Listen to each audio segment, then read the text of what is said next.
Olá meus amores, tudo bem com vocês? Caso você seja novo no canal e ainda não me conheça, me chamo Lígia Teixeira, sou especialista em planejamento. E aqui no canal a gente fala sobre organização, minimalismo, qualidade de vida, então seja muito bem-vindo. Hoje eu vou estar falando sobre esse livro aqui maravilhoso, Hábitos Atômicos. Então eu já tô aqui com a minha xícara de chá, fica comigo até o final e bora simplificar. Se você não sabe, esse ano a gente vai estar falando aqui no Bora Simplificar sobre as áreas da nossa vida. E em janeiro a gente está falando sobre a área intelectual.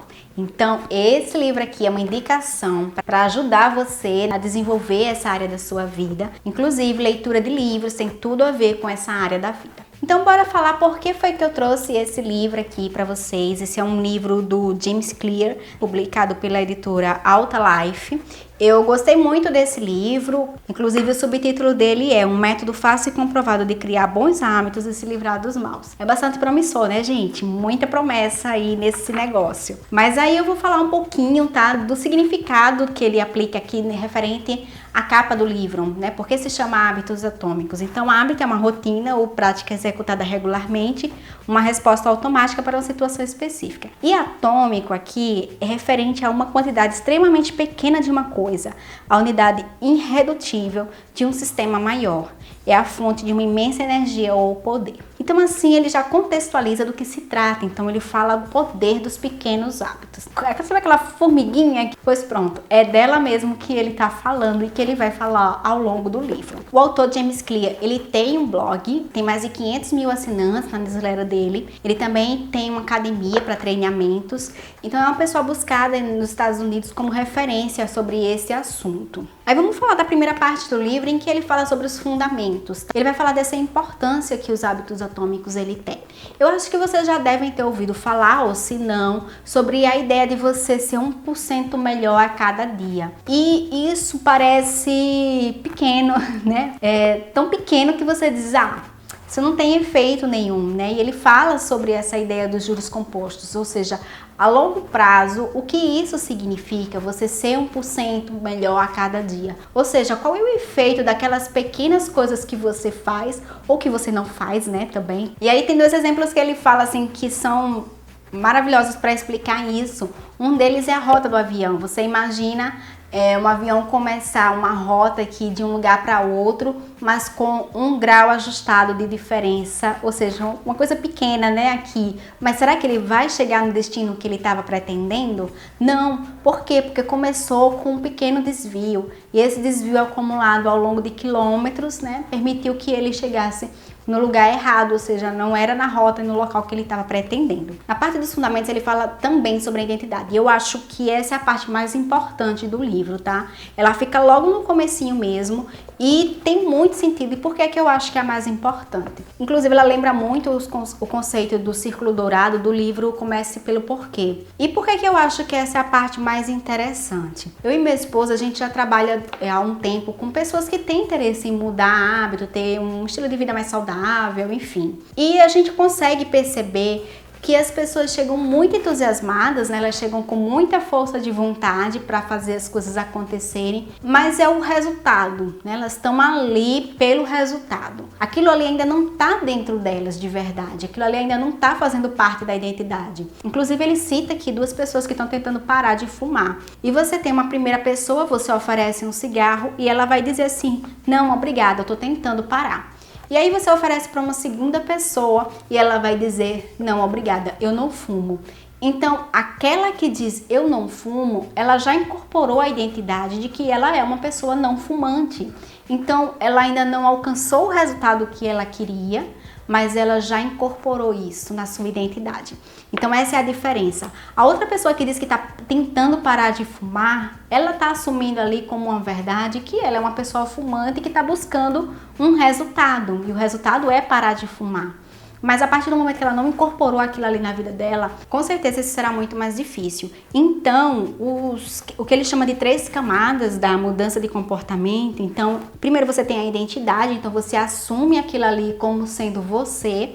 Depois você vai focar nos processos, ou seja, o que você precisa fazer para alcançar os resultados. Enquanto as pessoas hoje em dia, elas focam no inverso. Elas querem o resultado para que o processo mude elas. e aí acabam frustrando, porque internamente elas ainda não incorporaram aquilo. Então, às vezes, elas estão pensando primeiro em perder peso, ou seja, no resultado, para depois começar a pensar como uma pessoa mais saudável, quando deveria ser o contrário. Elas primeiro deveriam pensar como uma pessoa mais saudável e, a partir dali, descobrir o que precisa ser feito para alcançar o resultado. O próprio James Clear, ele fala sobre o livro O Poder do Hábito, que também é uma referência nesse assunto, e aqui ele coloca como se ele estivesse complementando aquilo que o livro O Poder do Hábito falou, tá certo? Ele vem para complementar essa literatura. E falando assim brevemente, no livro O Poder do Hábito, ele fala sobre o loop do hábito. E aí você tem um gatilho que dispara um desejo e lhe leva a uma recompensa. Nós funcionamos assim, os hábitos funcionam assim. E o que é que a gente precisa fazer, né, para quebrar aí esse loop do hábito? E aí depois que ele fala sobre os fundamentos, ele vai falar sobre as 4 leis da mudança de comportamento. Essas leis, elas ajudam, tá? Você criar os bons hábitos, aí vem dentro da promessa que ele estava fazendo no começo do livro. E também existe a aplicação inversa dessa lei para você eliminar os hábitos que não são bons, tá? A primeira lei é você tornar esse hábito claro. E aí ele vai dar vários exercícios que você pode fazer para tornar os hábitos o mais claro possível. O inicial mesmo é você escrever os seus hábitos, ou seja, quando você acorda, o que é que você faz? Aí você anota tudo que você já faz ali. E aí você avalia o que é bom, o que não é, que você gostaria de mudar, você já dá um panorama. Então, para tornar claro, você precisa fazer esse registro, você vai anotar todos os hábitos que você tem agora e quais você gostaria de manter, quais você gostaria de mudar. Esse é o primeiro exercício. E aí tem outros exercícios que ele vai propondo aqui. Um deles, por exemplo, se você quer introduzir um hábito novo, é você empilhar, ou seja, você já tem um hábito que você faz, por exemplo, escovar os dentes. E aí você associa aquilo ali, naquele hábito que você está fazendo de escovar os dentes, já um outro hábito, que seria passar o filtro solar no seu rosto. Então, empilha, né? Um hábito, logo em seguida você já vai fazer o outro. E aí, o que que acontece? Toda vez que você vai fazer escovar os dentes no automático, então a tendência de você manter aquele hábito que você criou é muito maior.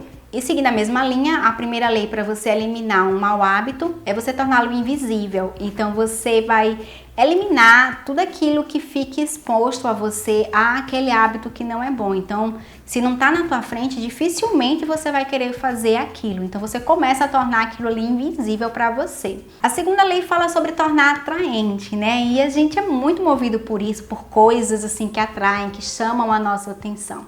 E se um hábito ele é muito atraente, um hábito ruim, claro, se ele é muito atraente, nós vamos o tempo todo ser sugado, ser fisgado por ele. Então a ideia é a gente tornar os hábitos que a gente quer desenvolver, né, os bons hábitos, torná-los atraentes. Um dos exemplos que ele dá aqui para você tornar atraente é você estar com pessoas, né, com uma comunidade que também queira desenvolver ou que desenvolva já esse hábito que você está querendo. Isso para mim funciona sempre, tá? Sempre que eu estou querendo desenvolver um novo hábito, se eu tiver outras pessoas que já comunguem dessa ideia, ou seja, que já estejam desenvolvendo esse hábito, como por exemplo, seja da corrida, seja de alimentação mais saudável, se eu estou junto com um grupo, aquilo se torna mais atraente, né? Eu consigo fazer aquilo com muito mais motivação. Eu amo ler, mas amo também partilhar as ideias do que eu estou lendo com outras pessoas. Então, tá com pessoas que leiam também me motiva a querer ler cada vez mais, né? Tá?